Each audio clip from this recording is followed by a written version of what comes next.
Hey guys, this is Odd1 Gaming. This is going to be another King Arthur Legends Rise video. In today's video, I'm going to show you the team that I used to finally beat the equipment dungeon Nest of Yskalhaig on stage 10. I managed to finally do that. It was a little bit tricky, but it works, right? It works. It's 100% consistent. I can farm it easily, and I'm going to show you the team that I used to do this one. Now, this one's not going to be free-to-play friendly, but it's pretty relatable if you do have some, pretty much one specific hero that you need to pull as a damage dealer. That's going to be Bedivere, and then you're going to be able to do that. Before I jump in the video, I want to mention if you guys are supporting me currently or if you want to start supporting me, there's a link in the description and in the pinned comment of this video. You can click, go over there. If you're already a supporter, it's going to say extend support so you can keep supporting me. If you're a new one, you need to click support. It's going to help me a ton, cost you nothing. Plus, every time I do the missions that Netmarbles gives us, you're going to be receiving codes from me, right? You're going to be receiving codes that give you stamina, gold, and whatever other goodies they're going to send us.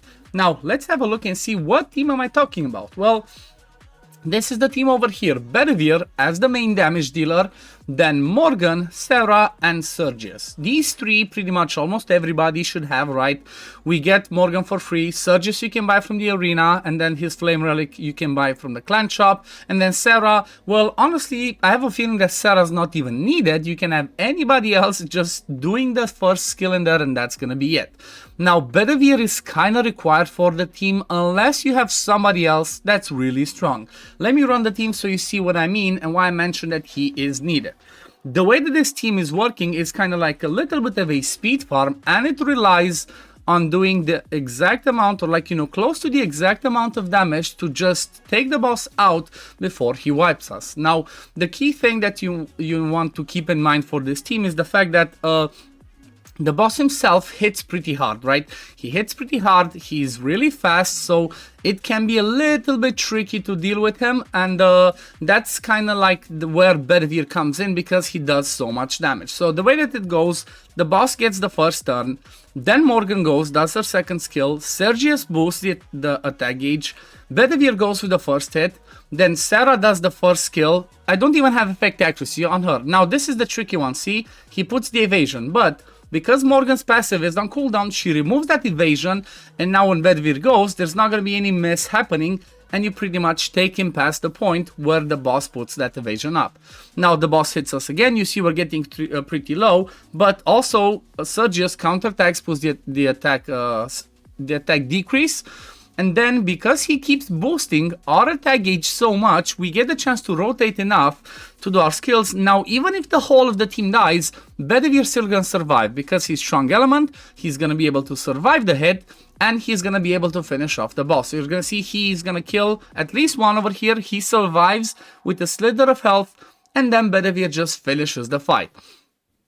Pretty straightforward. It's a little bit different than what there is on stage 9, because on stage 9 I kind of wanted Sarah to land a buff prohibition, and then the boss doesn't get any buffs, but this team survives enough so that I can take it out. It doesn't matter that somebody dies, during the fight. You saw, as long as Bedivere survives, you're going to be able to finish it. So, it's a pretty straightforward team. Now, I guess let me show you exactly the rotation that I'm using, what's the skill order and how everybody is going. So if you look over here, it's pretty straightforward. Sergius, third skill, first priority, first skill, second one.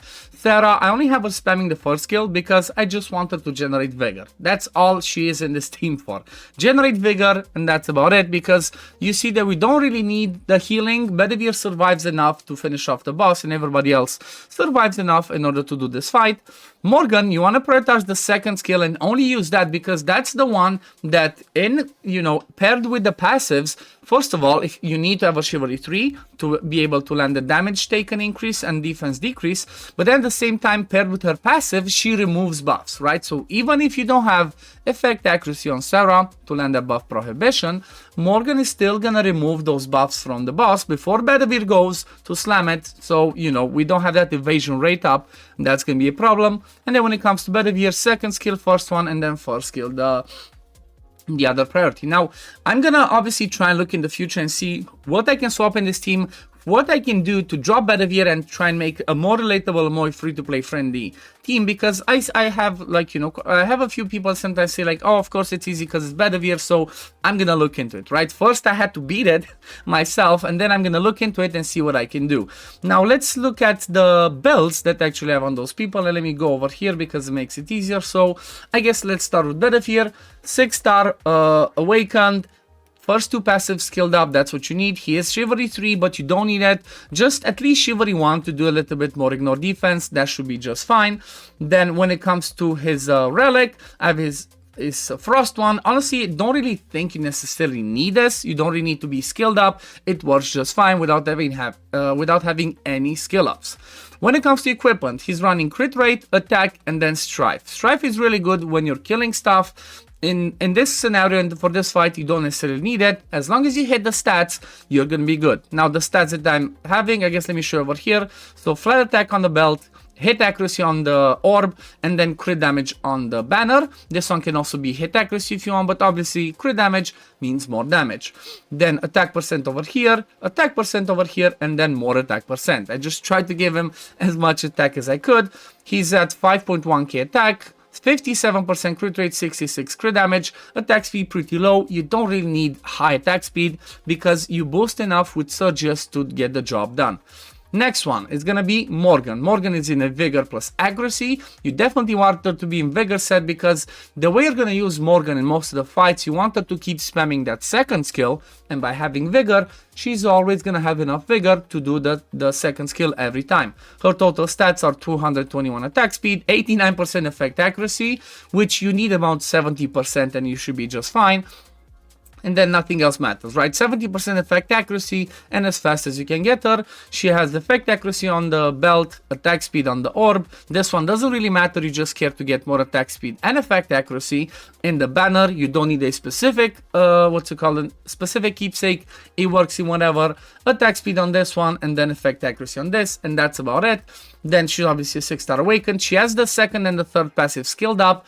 They're really important, especially this one as well, right? So that you can land the defense decrease and the damage taken increase 3 for 2 turns. And then also the second one, you kind of want this to be fully skilled up so it's on a 2-turn cooldown, because otherwise you're not going to be able to remove those buffs that the boss puts on herself, on itself. But if you don't have this fully skilled up, then you need to make sure that Sarah has effect accuracy to put that buff prohibition before the tail or whatever is on the first wave that goes, and for that you're gonna need Sarah to be over 160 attack speed. Then when it comes to relic, she's using the flame one. I have some skill ups, but you don't need it. You don't really care about skill ups in the relic for this fight. It works without anything.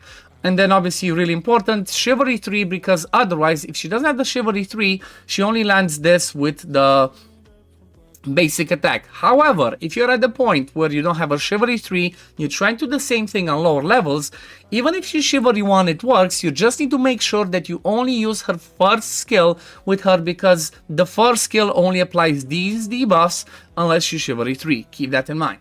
Now next one, Sarah, fully skilled up passives. She is a Chivalry 3, which this is the one that brings the taggage disruption. You don't really care about it, right? In this fight, she's anybody else. In this specific fight, it works the same, but if you do use her, you want for the block, for the buff disruption, you want to have this one fully skilled up, right? So that when she goes, she makes sure that she lands it. However, keep in mind, if you're killing the first wave fast, you need to make sure that this one is on cooldown. If she only gets one turn on the first wave, when you get to the boss, she's not going to have this on cooldown to land the buff disruption on the boss, so make sure she takes 2 turns.